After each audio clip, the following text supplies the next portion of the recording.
The era of five-year plans, as written by Bimal Jalan in India's Economic Crisis, The Way Ahead, began with India's independence in 1947. The nation faced a colossal task, uplifting its economy from the shackles of colonialism. The solution? A socialist-inspired approach, emphasizing central planning and government control. This led to the birth of the five-year plans in 1951, charting a course for the nation's economic development. These plans, ambitious in scope, aimed to transform India into a modern, self-sufficient economy. They focused on areas like agriculture, industry and social development, setting specific targets and allocating resources accordingly. The first five-year plan, from 1951 to 1956, emphasized agricultural development, laying the foundation for future growth. The second plan, spanning from 1956 to 1961, focused on industrialization and witnessed the establishment of steel plants and other heavy industries. These early plans, though not without their shortcomings, instilled a sense of purpose and direction in the nascent nation. The idea was to create a robust economy capable of providing for its vast population. However, the path to progress was not without its bumps. The third five-year plan, from 1961 to 1966, while aiming for rapid economic growth, faced unforeseen challenges that would lead to a significant shift in India's planning approach.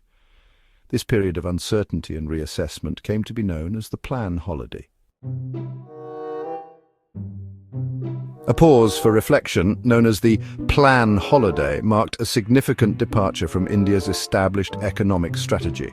This period, spanning from 1966 to 1969, represented a time for introspection and adjustment in the face of unforeseen challenges. Instead of forging ahead with a new five-year plan, the government opted for a more flexible approach. This decision was not taken lightly. It stemmed from a confluence of factors that had shaken the foundations of the third five-year plan.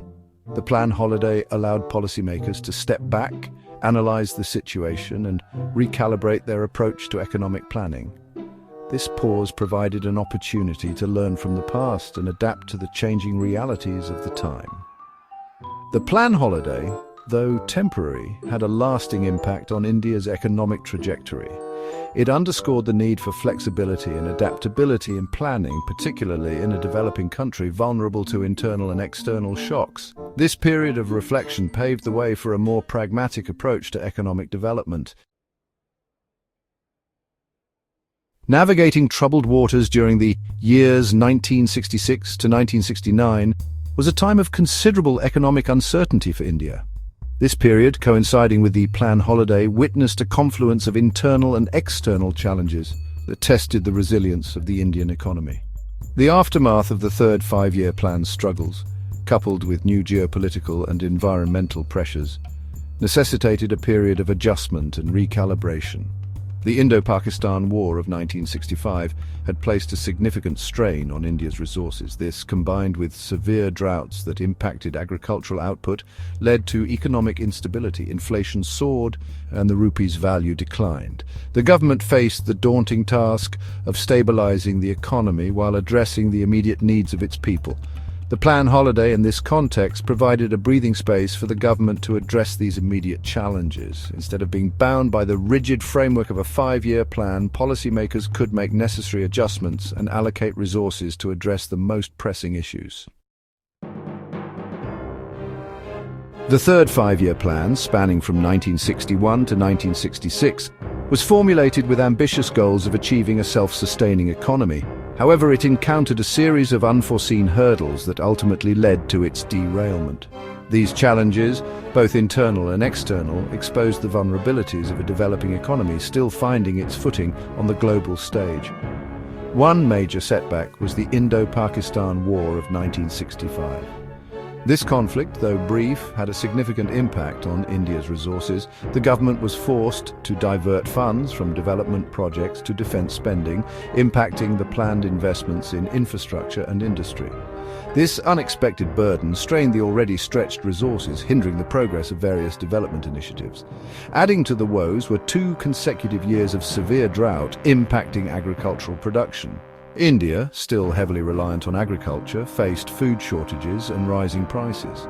This agricultural crisis had a ripple effect on the entire economy, impacting industrial output and leading to inflationary pressures.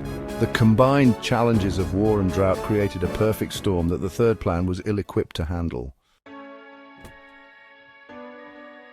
The decision to implement a plan holiday, a pause in the 5-year plan cycle from 1966 to 1969, was a direct consequence of the challenges faced during the third plan period.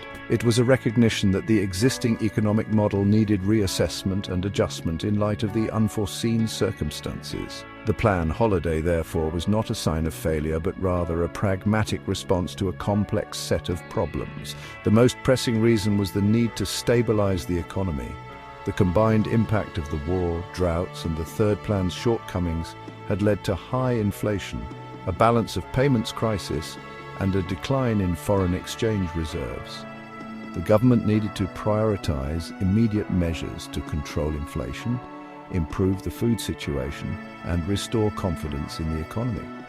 Furthermore, the plan holiday provided an opportunity to reassess the effectiveness of the centralized planning model itself.